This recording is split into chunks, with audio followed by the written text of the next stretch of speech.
A slobbering St. Bernard becomes the center of attention for a loving family, but must contend with a dog-napping veterinarian and his henchmen.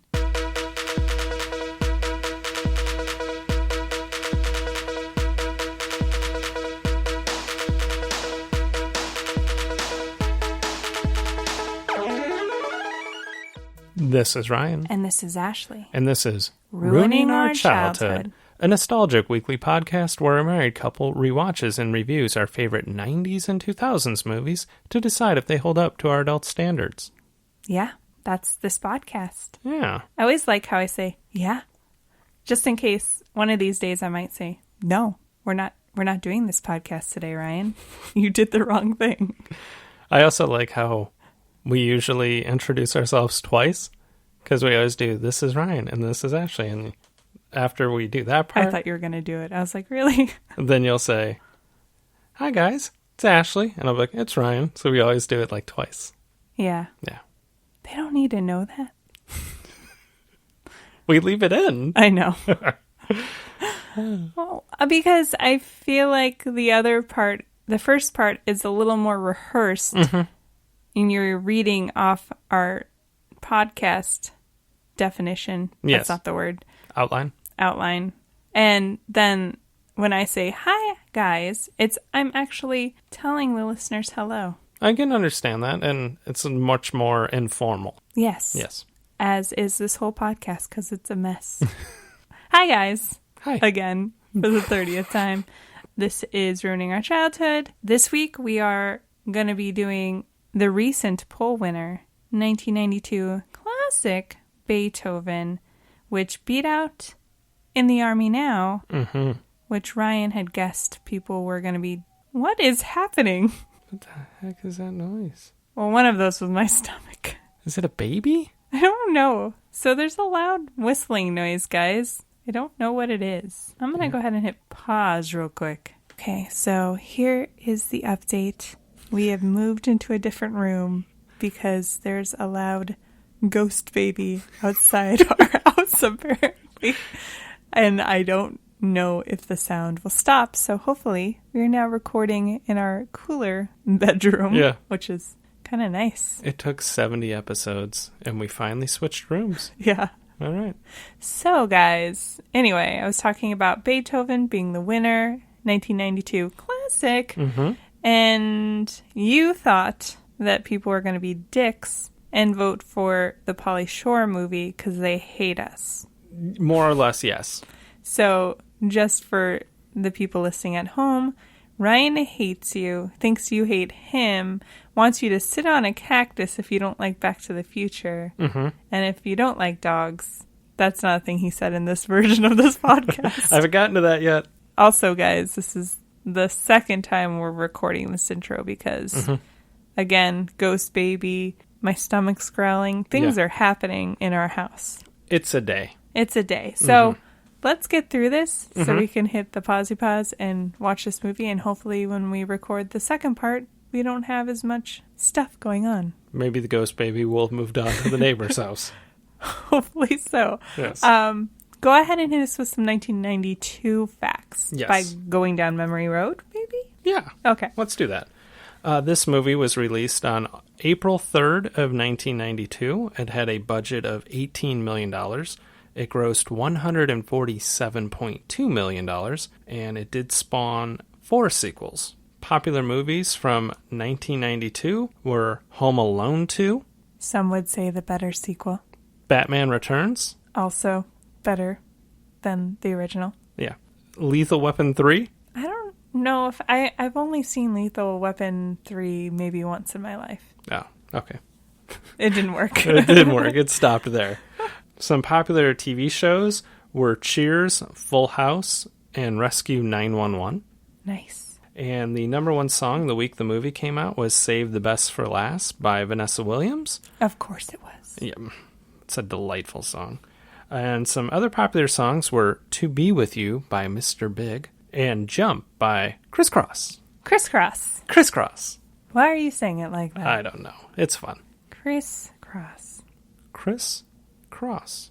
Criss Cross. Criss Cross. Anyway. Crisco. No. Okay. Okay, so 1992, you were a tiny little baby. Sweet baby 7-year-old Rai. What did you think about this movie? I do remember seeing it in theaters. I liked the doggy because I like doggies. I did not like the dad. I think I remember the dad more so than the actual villains. And I've never liked the actor that played the dad because of this. Charles Grodin, not a fan of yours. Because you were a mean dad. He was. He didn't want the doggy. I think it is a big plot point of this movie, if I can remember correctly, is that he doesn't want a dog, but his family wants a dog. I don't know what leads up to them getting Beethoven. I know they save him from the pound, I think. Or does he, happen upon their door? I feel like that's a thing. I don't know. I think you're onto something with the happen upon your door. Yeah. I guess we'll find out. Dogs are a lot of work. Yes. And I feel like the dad from this movie does not want to deal with it. But again, I don't know the last time I saw this movie. I know I saw the sequel, Beethoven's Second, quite a few times. And I would imagine we rented this. We didn't own it or anything. I do remember we actually owned both Beethoven and Beethoven's Second on VHS because I do remember watching them so much that it was just one of the, the slide off cases, the cardboard ones, that it was falling apart. That was the second one. That was my Home Alone case. Yeah, it's falling apart. Watched it so many times. For sure. Yeah. I can only imagine. I just had an issue. I was a dog lover and always have been. So I was like, why does this guy not like dogs? Yeah. Why does he want to get rid of it so bad? And then I'd be like, if my dad said we're getting rid of our dog, I'd be like, screw you, Dad. As a 7-year-old would do. But I'm like, how dare you? How dare you? My brothers, I was diagnosed with allergies to dogs at 6. My brothers voted to get rid of me and keep the dog. That is true. That's a fact. Yeah. That tells you the type of dog people we are. They're like, little brother, nah, keep the dog. Yeah. Super sweet and adorable. I mean, children versus dogs. We're obviously dog people. I like children. As do I. They're just a little bit more work than dogs. A smidge. Just a smidge. Smidge. You can't leave them at home. I mean, you can. But CPS is going to get called. It's frowned upon if you leave them at home under a certain age. Whereas the dogs, you just put them in a crate, I like how you said, it's frowned upon. No, you're a terrible person. Your child will be taken from you. I know. It's just me making fun of people with children. Yeah. Just add that to a list for reasons why not to listen to our podcast, because we insult you because you have children. But if you know us, we love dogs. Our dog is our producer. That's true. And he's a dick. He is a dick. He's a face biter. He is a face biter. Multiple victims of his face biting. Yes, the most recent one was from a month and a half ago. And he bit his groomer in the face. But luckily, it was just his groomer. However, I had a heart-to-heart with him, and I was like, explain to me what happened. He goes, she badmouthed the podcast. And he goes, I'm passionate about my work. And I went, okay, but you can't bite her. And he goes, I politely told her that is rude and disrespectful to insult my work. And she was like, your podcast is stupid. And he said again, please apologize. She wouldn't. She shoved him. He bit her face. I don't know if that's how it went down, but... That's what he told me. I don't trust Rupert. He's a shady son of a bitch. He is. We had animal control come to our house and tell him, you're in quarantine, mister. So that was fun. Yeah. I was like, hey, Ashley, the cops are coming up to our front door. That's not something that happens in this house. That's a sentence that I've never said before. But I wanted to talk to Rupert. Yeah. But now he's okay. He doesn't have rabies. He's okay. Safe to say. And hopefully he'll stop biting random people on the face. Fingers crossed. He has a lot of anxiety. He has a ton. He loves people he likes. He loves people he likes. If he likes you, you're gold to him. But you have to get to know him. Yes. And if you don't get to know him, he's like, screw you, get away from me. He That's still true. barks at our friends that come over that he's known for 6 or 7 years. Yeah. So it's like, Arr. If they move too quickly, he's just like, whoa, what are you doing? Where are you going? You're going to the bathroom? Announce yourself, you monster. Anyway, that was Rupert Talk with Ryan and Ashley. Yes. We don't talk enough about Rupert and Quinn. We really don't. We really don't talk about Quinn. No. On this podcast. Mm-mm. She doesn't want it. She likes her privacy. Yeah, she does. And we respect that. We do. Anyway, so we talked about our memories. Mm-hmm. We talked about Rupert and how much we love dogs. Yes. So, do you think this movie, Beethoven, just in case you guys forgot, will hold up? I'm gonna say yes. It's hard to say because I haven't seen it in so long, but I think we didn't mention this, but John Hughes wrote this. Under his fake name. Like when he's ashamed Yes. about something. He would use a fake pen name. Yeah. I guess I can just say pen name. That's rather implied. than call it his fake name. Yeah. So it's a person that I liked his work a lot, Mm-hmm. and I really enjoy his movies. So I think it's going to have good writing, where some of these movies that we've done from really young childhood have not had good writing. That's very true. I think that's going to help. I think it had a good cast, if I remember correctly. So I think those are going to help, and I think it's going to be enjoyable.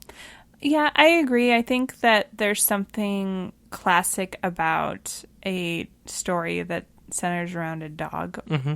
And the problems they'll probably face are kind of universal to being a pet owner and having issues with a dog that maybe isn't as tame as you'd want him to be. And he's a very big dog, which is kind of comical too. That adds an element. So I also do think it will hold up because of that. I do expect there to be some dated references or maybe some offensive things because over the history of us doing this podcast, I've realized how many family movies from the 90s and 80s have some very questionable lines. Yes. And references that I'm just like, oh, why would you say that in a kid's movie? But, you know. Go listen to our 3 Ninjas episode and what an FBI agent is named. Yeah. Or if I remember, Problem Child had a lot of stuff that it's almost shocking that a family movie would have that. It might have even gotten like a G rating. Yeah. You know, like. Who knows? This is a cute movie that everybody can go see. Problem Child did have the bow tie killer. Yeah, that probably got a PG rating. Yeah. Yeah. So he befriended a serial killer. Questionable plot points. Yeah. Yeah. Mm-hmm. But, you know, it was great. Yeah, it's good. Where can you stream this movie? You can stream it on the Stars app if you have a subscription. Okay. Unfortunately for us, we did just cancel ours and it expired 4 days ago. So we're going to have to rent this one. Mm-hmm. You can also watch it on the DirecTV, I assume, on demand. Okay. Does DirecTV just have everything? Or is Just Watch going, you probably can find this on TV, so just put DirecTV up there. I don't know. There's one thing we know about Just Watch. They did claim one of the movies was on the WWE network. Yeah. It was a little bizarre. Yeah. And you can rent it on pretty much all the streaming apps that you can rent movies on, so it's easy to find. Yeah. But we're going to go ahead and hit the pause. Go watch Beethoven and come back and talk about it like we always do. Okay. Okay, bye. Bye. Okay, we just finished watching Beethoven. We're going to go ahead and break down our movie with our categories. Like we always do. And our first category is Well, Hello There. Well, hello there. Where we talk about any cameos of famous or recognizable actors or actresses that we forgot were in the movie. And there was actually some doozies. There was some surprising ones. I totally forgot. Or haven't seen this movie in such a long time that I didn't even realize they were people that were famous. Yeah. Who's the first one you noticed? The very first person that they really show on screen even is Stanley Tucci. Namesake. Was it the first? Yeah, because they show the lab. Sorry. They show the lab of puppies. And yes, Stanley Tucci plays Vernon. And he is an award. Or We have an award named after him. in our bonus-odes. Yes. Our movie bonus-odes. And he, obviously, Stanley Tucci's been in a lot of things, but some of the movies that I recognize him from is Spotlight, The Lovely Bones, Easy A, Devil Wears Prada. Very talented actor. The Hunger Games. Oh, yeah, And he was in Captain America, the First Avenger as well. that's true. Yeah, he's been in a lot of things. Mm-hmm. I think the thing that I like him most in is The Devil Wears Prada. Yes. He's amazing. And as Emma Stone's dad in Easy A. It's a very small part, but he does a very great job at it. Him and Patricia Clarkson. Yeah. I'm like, those are some good parents. They are. Who was your first one? My first one was Oliver Platt. He plays Harvey. And I remember Oliver Platt, I think the first thing I remember him in was 3 to Tango. Oh, yeah. With okay. Matthew Perry and Nev Campbell. Sure. It looks like more recently he's been on the Chicagoverse. He's in the Chicago Med. Yeah. Mostly. Chicago Med, PD. He plays a doctor, I think. Yeah. He was on The West Wing back in the day and Dr. Dolittle. When I was a kid, my brother really liked the Three Musketeers movie with, I think Kiefer Sutherland was in it. And okay. Is Charlie Sheen in that? Or am I just making that up? I don't know that I ever saw that one. Oh, he's in that. And then he's been in Fargo, too. Like the TV show Fargo. Oh, so okay. Who was your next one? Mine was, it was a very small part, but I thought the lady looked familiar as an actress named Olan Jones. She plays the biker woman who Beethoven pees on in the beginning of the movie. He's a puppy, he's in the pet store. Mm-hmm. She wants to buy him, but then she talks about how she wants a vicious dog and how she can make him vicious, and he pees on her. She plays Garrett's mom on Community, the last season when he gets married. Oh, wow. Yeah. Nice. So I thought you'd be excited about that one. And she's been in a bunch of movies, like The Truman Show. She had a small part. So, but mostly recognized her from our favorite TV show. Yes, Community. My next one was Dean Jones. He plays the villain, Dr. Varnack. Spoiler alert. Just kidding. I cannot place him. He is from Herbie the Love Bug. Okay. He's in, looking at his IMDb, he's in all of those movies from like the 60s and 70s. There has to be something else, because he does look very familiar to me, but I also think he looks like Big Mike from Reno 911. But a fun fact about Dean Jones is they made a Beethoven TV show, and he voices the father. The animated series? On the animated series. So it's kind of interesting that they would have the villain voice the dad. Yeah. Yeah. He has a very rough voice, you know? Yes, definitely. My next one is Bonnie Hunt. Mm-hmm. She plays Alice Newton, the mom in the family. And she has been in a lot of things, but some of my favorite movies, Jumanji, Now and Then. Mm-hmm. Most recently been doing a lot of voices for Disney movies and shows.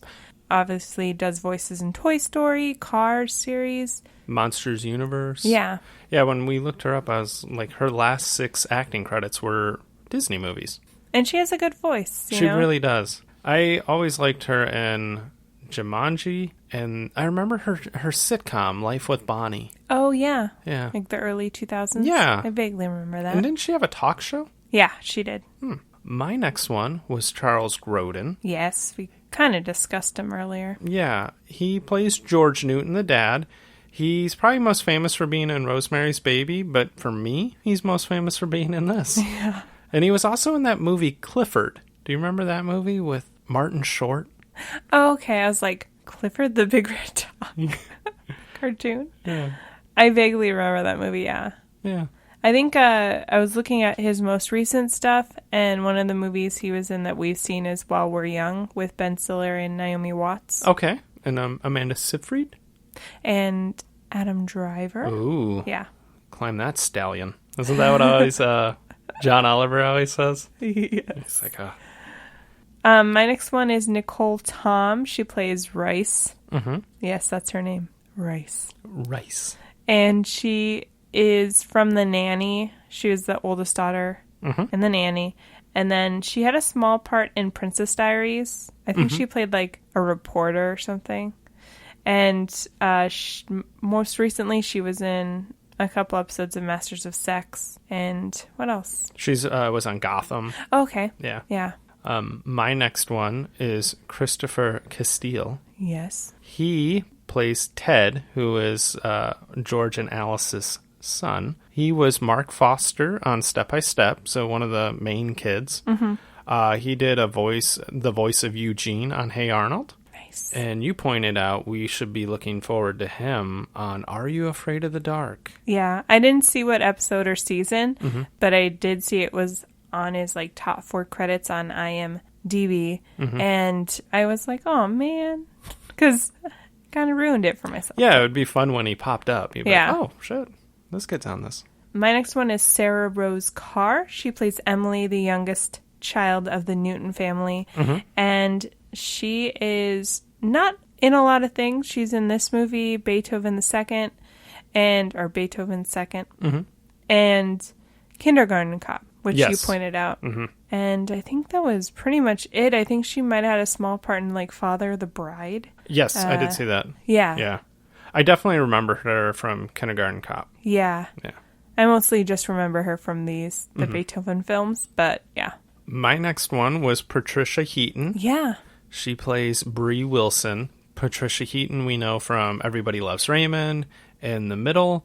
And when I looked her up, I was surprised to see... I always knew that Patricia Heaton was from Cleveland. Yeah. And her dad wrote for the newspaper in Cleveland. He was like a sports writer for like 50 years. Nice. So I was like, I didn't know that. I didn't know that either.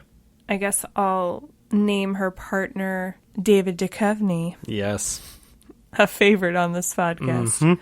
Plays Brad, and obviously David Duchovny's in a lot of things, but most notably X-Files, Californication. Also on an episode we did with 88 Miles Per Hour podcast over on their podcast feed for Evolution. I was going to say, you didn't say the movie name. And he plays, Brad. And I decided, I'll just say it here because I don't know when else I'll fit it in, but I feel like Bree and Brad would totally be best friends with Todd and Margot from Christmas Vacation. They're those Yes. like yuppie douchebags. And ironically written both by John Hughes. That's true. He has an issue with yuppie douchebags.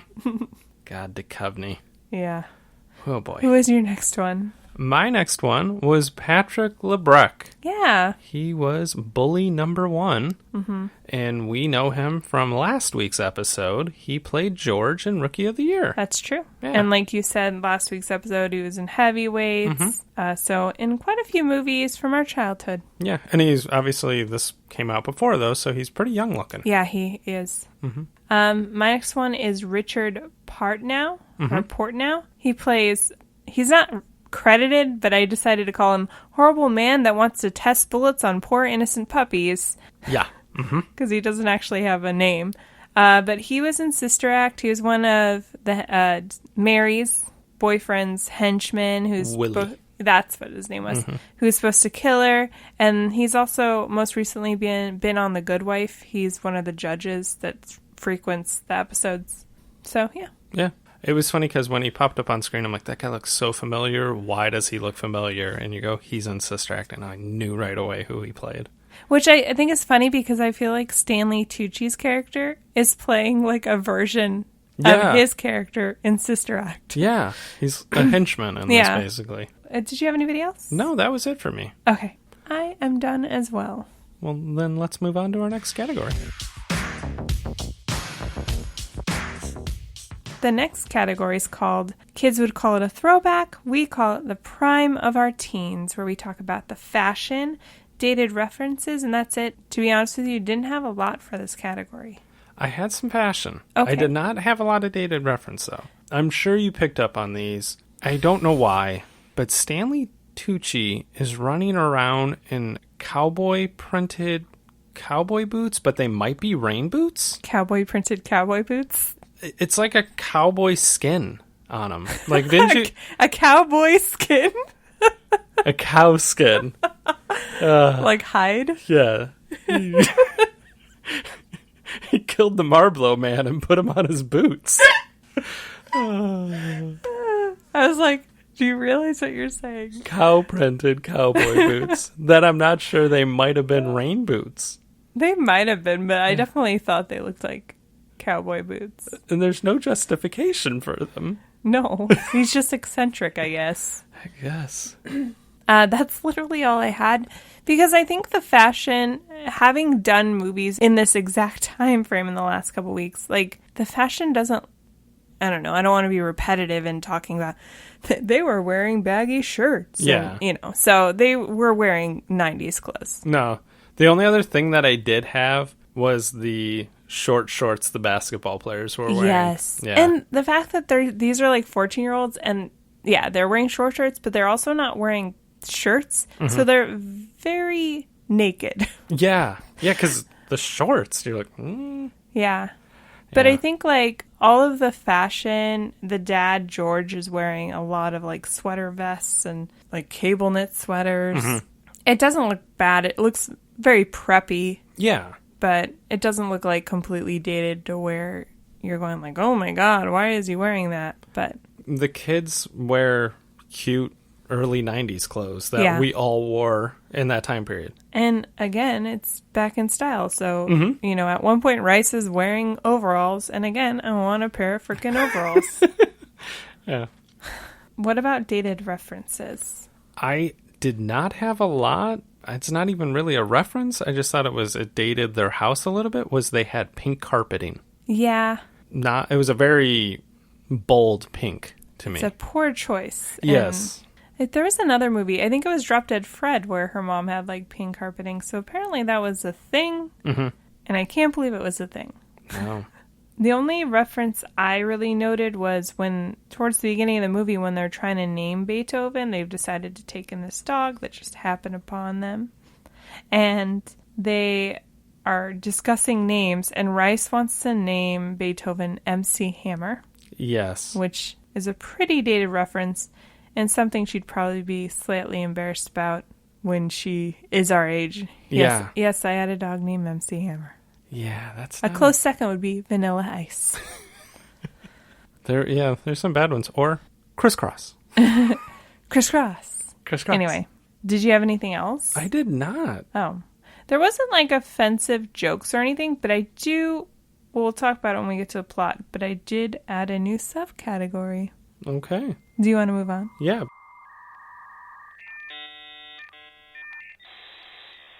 Go ahead and play some Nintendo and talk about some technology. Yeah. Again, I didn't have a lot of technology in this.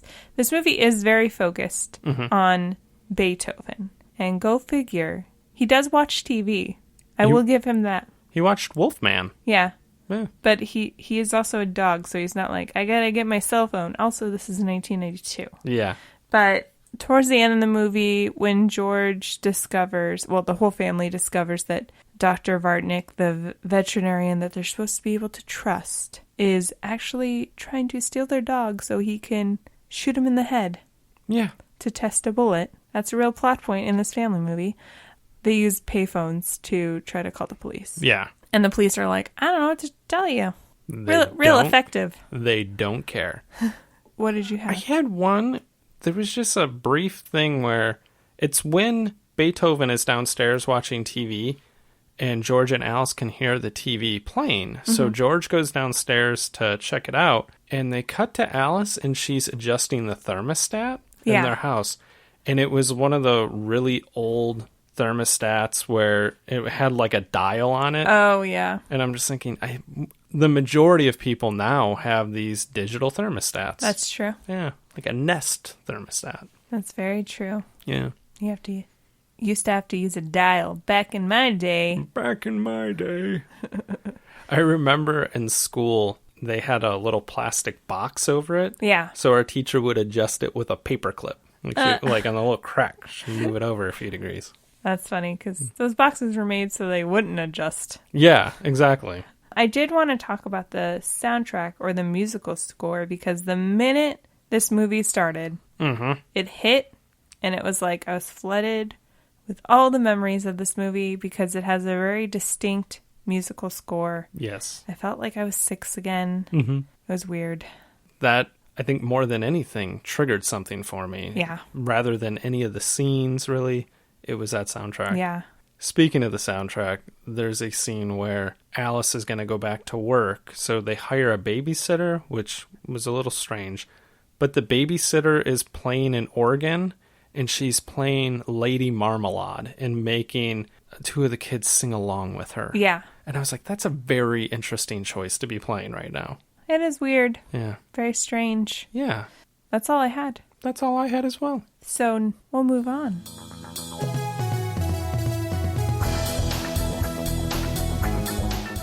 To the next category. Is it even good?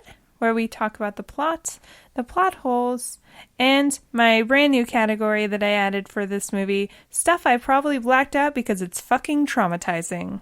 I like the category. I'm not gonna lie. And we also talk about our funniest, cringiest moments of the movie. What did you think about the plot? I go with the plot is that, like, the main plot is that George is struggling and doesn't want this dog. Right. But his family wants it, which I think is a very believable thing, that there's plenty of dads out there in this world that kids want a dog, and he's like, I know I'm going to end up having to take care of it. I don't want this dog. Yeah, I definitely understood that more rewatching it today as an adult. I get that a lot of the responsibility he knows is going to fall on him, and he doesn't even want a dog in the first place, and you can't force a pet on somebody that doesn't want it. But I will say, I didn't feel like the responsibility fell on him that much. He wasn't sitting there going, kids, you need to go pick up the dog poop. Kids, you need to feed the dog. They never had a scene like that in the movie, which I thought was odd. Yeah. Because that's one of his issues. He doesn't want the dog because he doesn't want to have to take care of it. But at no point did they kind of go with that as part of a story. That's true. Yeah. I mean, during the montage where he had said yes, they can keep the dog, and then there's just this short montage of Beethoven getting bigger and him getting more frustrated with the dog, because there are times where he's like walking Beethoven and stuff happens, or obviously at the end of the montage Beethoven has broken into the house, is all muddy, is in their bedroom and just shakes. Mud everywhere. Yeah. But yeah, they don't ever show like him going like, hey, can you walk the dog? And they're like, no. Like in between those scenes, they show the kids like enjoying Beethoven, like playing with him and bringing the dog food. Yeah. Yeah, you're right. Like if they wanted to instill that, like, kids, they want something, but they don't want to like have the responsibility, they should have showed something like that. Yeah. I know earlier before we watched the movie, we couldn't remember how like Beethoven ended in the family, and it was kind of really cute because he is about to get kidnapped. Well, I mean, he gets kidnapped by Vernon and Harvey, which are Dr. Varnick's henchmen, and him and this other dog, which I don't know if he has a name. I think they call him something at one point, but I do not remember it. It was a cute Jack Russell Terrier. Yeah. They both break out of the truck, and they jump off the truck, and they're free. And then little Beethoven, because he's so fucking cute, falls asleep in a trash can, wakes up, and then finds the Newton's house, just walks in like he owns the place, and wakes up the youngest, and that's pretty much how they find him. All of the kids they run downstairs and tell George, thank you, you're the best dad. I'm sorry for anything bad I've ever said about you. And he has no clue what's going on because he doesn't realize the dog snuck in the house. I'm guessing there had to have been a discussion at one point prior to Beethoven where he said he never wanted a dog and they're not allowed to have dogs. Yeah. So they thought like, oh, surprised us with this dog. Yeah. So I did want to get to my little new category because there's a lot of plot points that I forgot were in this movie that are fucking dark. When Dr. Varnick goes to their house to do a follow-up on Beethoven. Yeah, which is shady. Yeah, that right there, I was like, that's a plot hole. What veterinarian goes to your house to do a follow-up on your dog because he gave him a vaccine? Unless it's like I know there's mobile vets. Yeah. And stuff. I mean, if it's a appointment you made. Yeah. And I could understand a doctor or a veterinarian calling to check on your animal to see how he's doing if the dog was sick. But showing up at your house? The best part is, I don't think they live in a very small town. And one of the plot points that I forgot existed was the one guy comes in and he's running this side business, basically. He's a vet, but he is running a side business where he tests animals for various things. And this guy comes in and asks, like, I want to test these exploding bullets. Yes. And we need to have a dog that has a bigger skull. So as a kid, I don't think I understood the fact that they were looking for an animal that had a big skull so they could test these exploding bullets on the dog. I did not remember that because that would have, like you said, that would traumatize the fuck out of you. Yeah. When we first started rewatching the movie, I was like, oh, they know somehow he's the puppy that escaped and they're trying to, like, get him back. But then I realized, well, he's way bigger and they weren't really paying attention to his breed or anything because it was very quick. Yeah. Yeah, just the fact that he was doing that and then he became obsessed with him because they brought him in for a checkup. But I'm like, there's no other dogs in this town that would suffice. You need to have Beethoven. Because, I mean, he makes up stories about St. Bernards being a real bad breed, and he's had to put down multiple St. Bernards in the last 6 months. He's going to turn on your kids, and George is already looking for a reason to get rid of Beethoven, even though his family loves Beethoven. Yeah, he's exactly. Such a good boy. I was going to say, he's the best boy. Yeah. But specifically when Dr. Barnick goes to the house and he's trying to stage an attack, and he puts fake blood on his arms, but to get Beethoven to jump on him, he starts hitting Beethoven. They don't show it, but they do show Emily, the youngest daughter, witnessing it. They show it from behind, and you see his arm go up and come down, and I'm going, I was 7 when I watched that. Yeah, Holy crap. Again, something that was traumatizing. Yeah. And then the other scene that I felt was super traumatizing was when they were at that babysitter's house you mentioned earlier. She was sitting there singing Lady Marmalade. While that's happening, Emily is poorly bouncing a ball. Very bad bouncer. But it falls into the pool, and she goes to reach for it and starts to drown. And then Beethoven, because he's literally the best boy, has a freaking spidey sense of it, runs over to the house, saves her. But I'm like, just that whole scene's traumatizing. Yeah. For anybody that's had, like, something like that happen to their kid or themselves. As I say, and again, watching it at a young age, you might have had a little bit of a fear of pools. Yes, me. As I say, exactly. And you just watched a little girl fall into a pool, and she was in there for a good 30 seconds to a minute. It was not a short scene. No.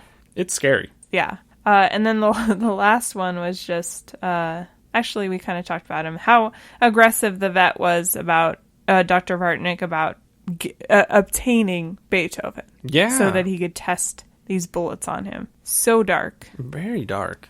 Did you have any other plot holes you wanted to discuss? I know we kind of touched on a couple, but...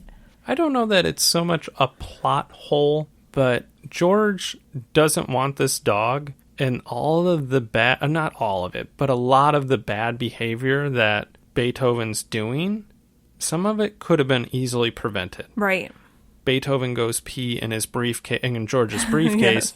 Why is your briefcase on the ground? And open. Yeah. Yeah. And then when Beethoven got into the house and he goes upstairs and shakes mud everywhere, close your bedroom door. Exactly. Like, yeah, he might have did it somewhere else, but there was different things where you're like, this is on you. Yeah. This is your mistake. There's definitely things like having been dog owners for so long that you're like, you want to blame them, but then you're like, well, it's kind of my bad. Because, like, they don't understand certain things.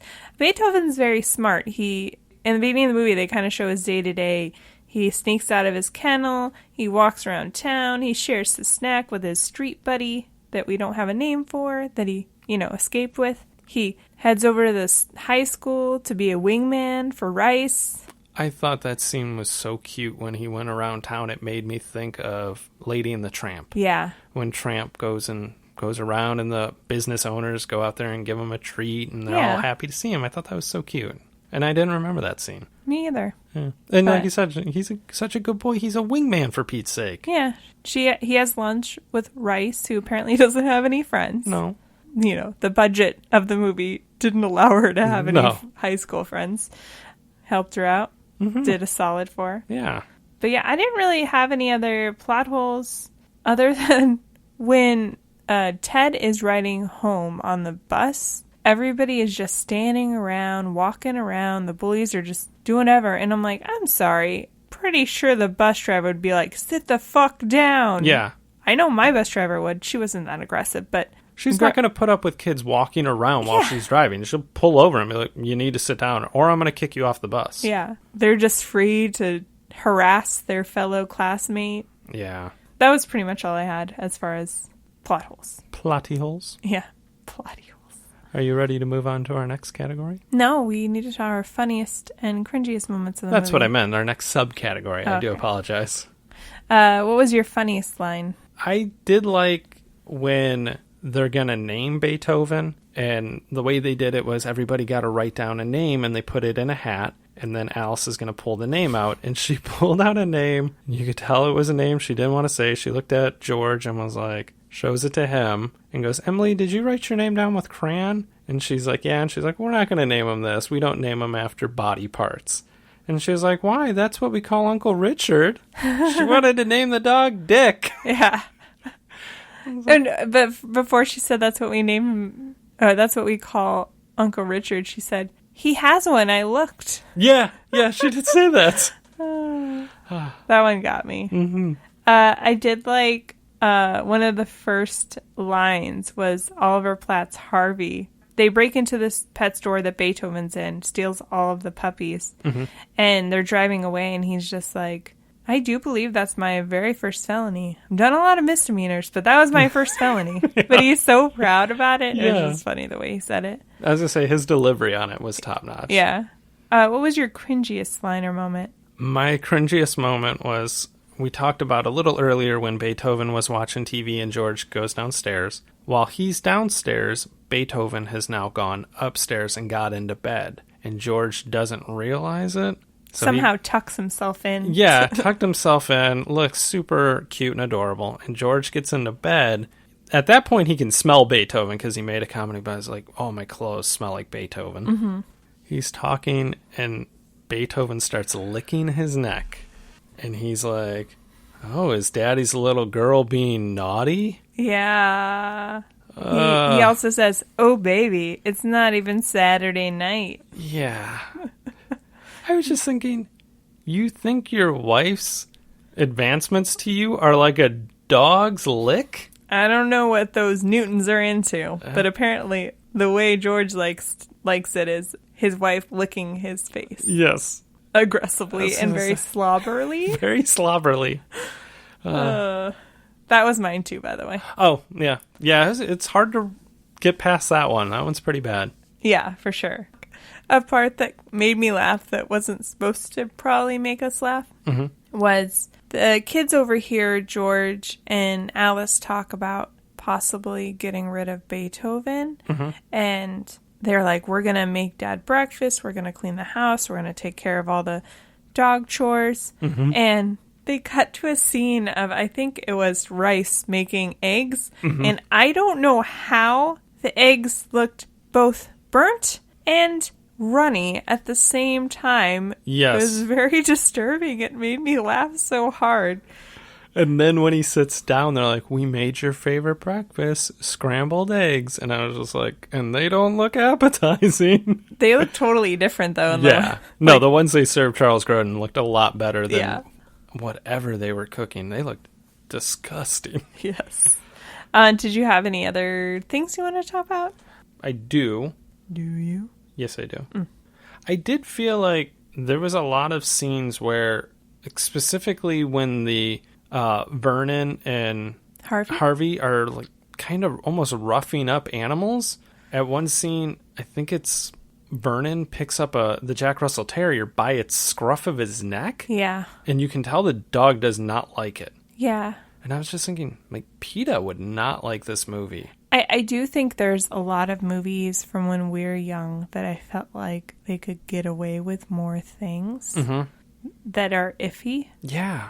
Like, I think we kind of talked about it in Homeward Bound. There was just things that... I mean, I think it was, like, controlled. Yeah. But when they, like, threw Sally in... They didn't throw Sally, but Sally was, like, in the river. There was definitely parts where there was a fake cat, but there was also parts where there was a real cat.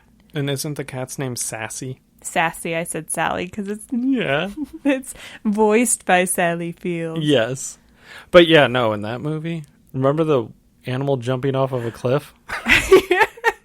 Yes, because we're like, fuck. That just happened. Okay. That looks real. Good times. I did look up the age difference between Bonnie Hunt and Charles Grodin. It's got to be high. It's bad. She was 31 at the time of this film, of their release, and he was 57. Yeah. It's very noticeable in this movie. I never realized how old he was, and because I kind of lost track of Charles Grodin. He wasn't in a lot of movies that I was watching in my teens. Yeah. But when he popped up on SVU, he had gray hair. And I was like, oh, how old is Charles Grodin? And I looked him up. I think he's now 85 years old. He was born in the 30s. Yeah. I think of him in this movie, and I don't think he looks 57. No, He but probably dyes his hair. He definitely looks a lot older than Bonnie Hunt. Oh, absolutely. No, I totally agree. And it's something, it kind of goes back to what we talked about last week, whereas when you're a kid, older people just look older. And I never noticed that Bonnie Hunt actually looks very young in this movie. Yes. And he looks like an older man. Yeah, when I was a kid, I was like, yeah, those people are married. And obviously, there's plenty of people in this world that have that age difference that are married, but it just seems like in movies, it's, really old men with wives that are way too young for them. I'm kind of thinking now, when you said that, I remember Bonnie Hunt being in Cheaper by the Dozen? Yeah. Which would have been about 13 years later. So Bonnie Hunt's, 45 years old? Right. I don't know that she's old enough to have some of the children that she has in that movie. That's Specifically, true. Piper Paraboo is her daughter. She's like mid-20s or early 20s, Yes. maybe? Yeah. I don't know that it matches up. I thought you were going to say, like, she wasn't the same age as Steve Martin. And I'm like, Steve Martin's one of those ones that I think is older. When I was a kid, I thought was older because his hair was gray. Yes. But he wasn't that old. No. That's pretty much all I had. I did want to talk about when George throws one of the worst movie punches I've ever seen on Harvey. Yeah. It was bad. Yeah. It was not a good one. It wasn't. Once they've kind of taken over, George and Alice and the kids have restrained Dr. Varnick, and Harvey and Vernon have taken off. They just start releasing all of the dogs that are in cages. Not responsible, guys. Oh, and you even said, like, what are you doing? Why are you releasing them? And they take off running. At the end of the movie, they apparently have caught all of them, and now they own them all. But when it happened, we both said, why are you doing this? I'm guessing they just fostered them, too, at the end of the movie, because by the second one... They don't have them. They only have Beethoven. Yeah. I'm pretty sure. I'm like 99% sure. Yeah. I don't remember them having 30 dogs. No, you would remember that. Yeah. That's pretty much all I had. Same. About this movie. Are you ready to hand out some awards? I am. As always on Ruining Our Childhood, it is award season. We give out 2 awards every week, the first of which is a valedictorian to the Nicolas Cage Online School of Bad Acting. Whom did you give your award to? I had to go with Charles Grodin Really? as George Newton. And this is why. Okay. His character's an asshole. Yes. But he does a fine acting job at that. There was just certain scenes, specifically the scene where Beethoven is on the bed and he's shaking mud and whatever all over George. He does this weird, like, fake wince and scream, and he puts his hands up, and it's so fake that it just bothered me. And he does it later in the movie when he has Bree and Brad over to sign papers.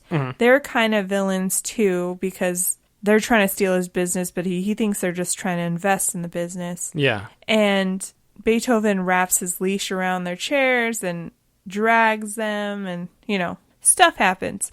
He does the same thing. Like, he screams, puts up his hands, kind of like you would think like a starlet would do in a B sci-fi movie. And the monster's gonna get her? Yeah, like from the 40s and 50s. Yeah. And it just bothered me so much.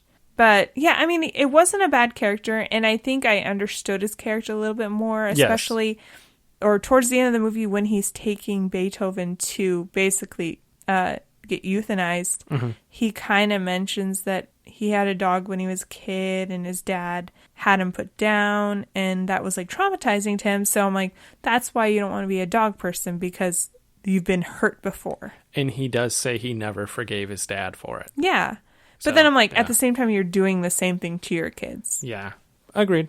Obviously, he changes his mind. He figures out Dr. Vartnick is lying and all this stuff. But yeah, it was just the screaming. And I thought everybody else did a decent job. I know you, sounds like you have a different pick. So I'm interested to see who you have. Mine, I hate to pick on him, Sleepy David Duchovny.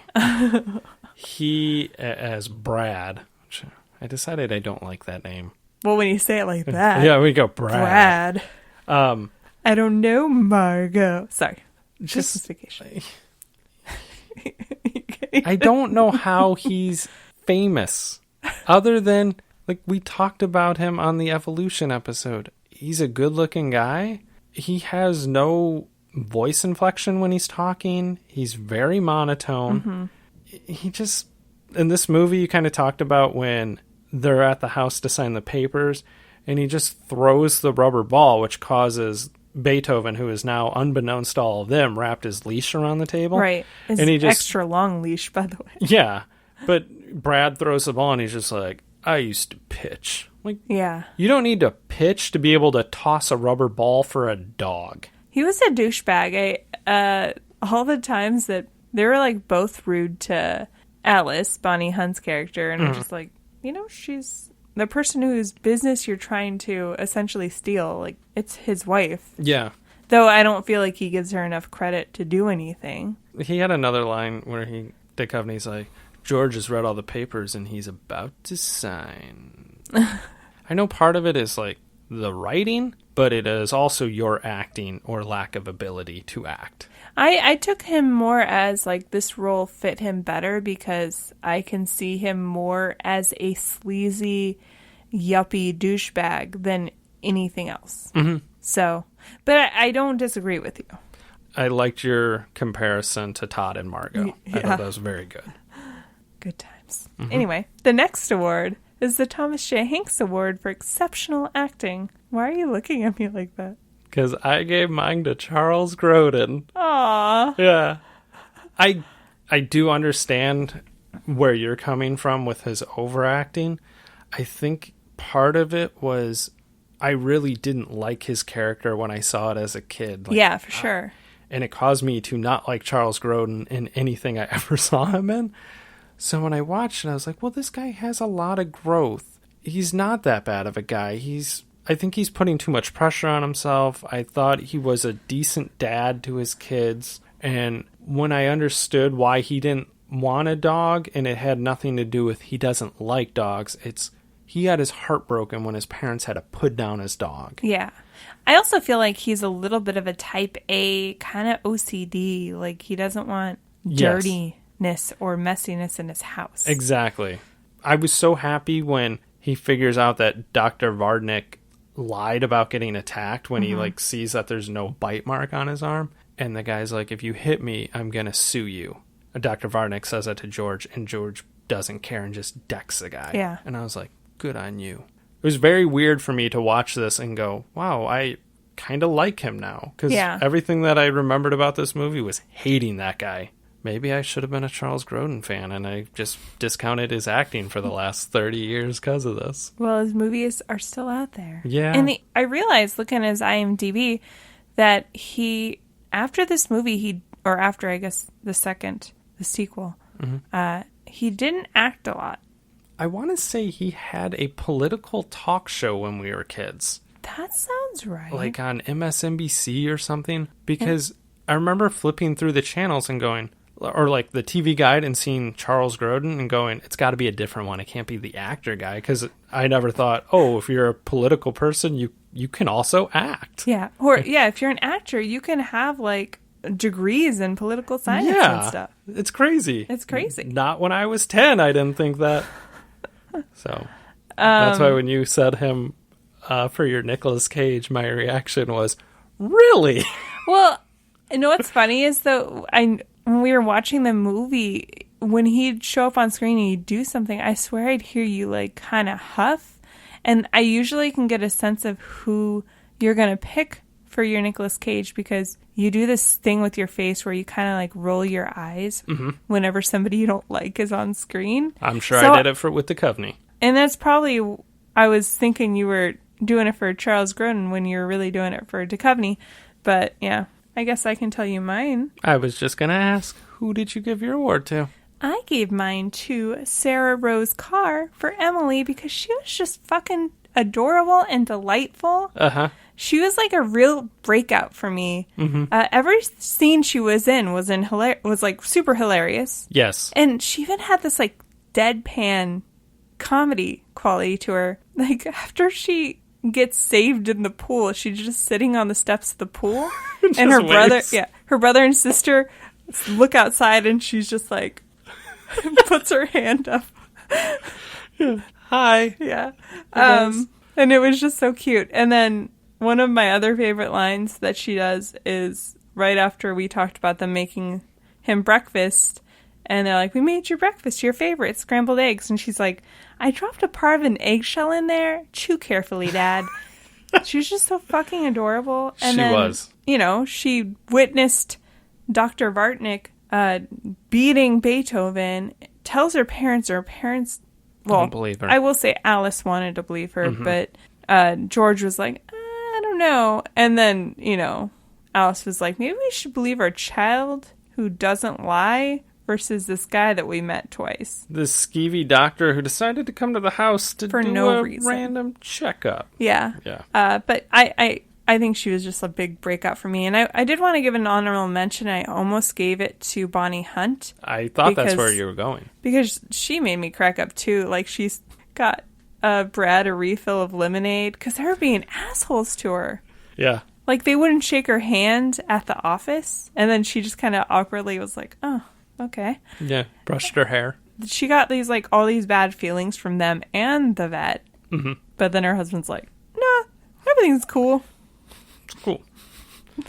I enjoyed a lot of parts of this movie. If you want to move on to whether this movie held up, what do you think? I thought there was, like we talked about, there's some dark shit in this movie, but I also thought it was a super cute movie, decently acted, with the exception of my friend Mr.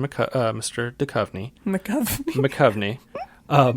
I did want to mention, and this would go along with our Evolution crossover episode on 88 Miles Per Hour podcast. Ivan Reitman produced this. Yeah. And we made lots of jokes about Ivan Reitman, and then ironically, Mr. Duchovny's in this. Yeah. So, good friend of the podcast, Ivan Reitman. He's not. He's not. We do not know him. But yeah, it was a good movie. No, I enjoyed it. I definitely think some of the stuff was super dark, and I blocked it out for a reason, apparently. But I do think it wasn't, to me, overly cheesy. No. Which it could have been. Yeah. You know? So I really enjoyed it more than I thought I was going to. Same. And Beethoven was such a good boy. He was. He's a very good boy. Yeah. And yeah, they didn't go the cheesy route. The cheesiest scene, I think, is the scene where Beethoven's leash gets wrapped around the patio set. Yeah. It's very cartoonish the way it happens. Yeah. And then he drags Brad and Bree down the street. That was as close as it came to being over the top. Yeah. You're definitely watching a kid's movie. Yes. Yeah.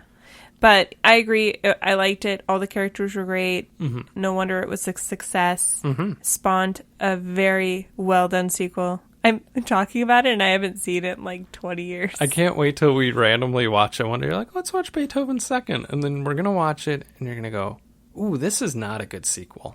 How dare you, Ryan? How dare you? I was just blown away. There's like a whole Beethoven universe. There is. Probably doesn't need to be. Yeah, 5 Beethoven movies and 3 spinoffs. You know what I kind of think? Remember Air Bud? Yeah. And how many of those movies? And then there's now the Buddies movies. That's true. For people like my mom who could just watch puppies. To be honest with you, like, my heart exploded the first scene where it's just showing baby Beethoven and then all these other little puppies in the pet store. And I'm like, I just want to have 20,000 puppies. Yeah. You mentioned when the lady goes in and it's like, I need a mean dog. And she picks up Beethoven and he's the cutest puppy. And she's like, he looks good and mean. I'm like, how? The pet store owner's like, he's a sweetheart. He's a sweet baby. And then he peed on her. I was Yeah. Like, yeah. Sweet baby angel. Sweet baby angel Beethoven. So we both agree? Yes. Holds up. It's a good 90s family flick, as long as you don't mind your family flicks with a little bit of darkness. A little bit of dog assault. Yeah. Yeah. Yeah. Great episode. What is our options for next week? That's a great question, Ryan. A great, Thank you. great question that I don't have the answer to. No, Okay. I do. The next head-to-head competition, is getting really intense because it's a bracket, is Airheads versus The Day After Tomorrow. You did it like the more you know. I put my hand up. Put your hand up and like moved it across the sky. Yeah. Who do you think will win? I think it will be Airheads. Really? Okay. Yeah. I filled out my bracket and I'm going to get onto the website and fill it out like professionally and post it on our social media so everyone can see Ryan's bracket, and I encourage you to do the same. I do have Beethoven not Beethoven, I apologize. I do have Airheads Winning the whole thing. Oh. Winning the whole, so basically losing the whole thing. That's going to be my biggest loser. Okay. So I am taking The Day After Tomorrow will win this week. Okay. Good. I realized The Day After Tomorrow's cut off in our picture, so I'm going to have to fix that later. So thanks for listening, guys. As always, don't forget to check out our polls. They'll be on Thursday for Facebook and Twitter. Mm-hmm. And then this week, Instagram will be back on Friday. We did a little early because our anniversary. Mm-hmm. Didn't want to do a podcast on our anniversary. But anyway... Get over to ruiningourchildhood.com, join the Ruiners Club, get that bonus ode on Back to the Future. That just released. Just released. Just released. Just a released. Thanks for listening, guys. Have a great day. Bye. Okay, bye.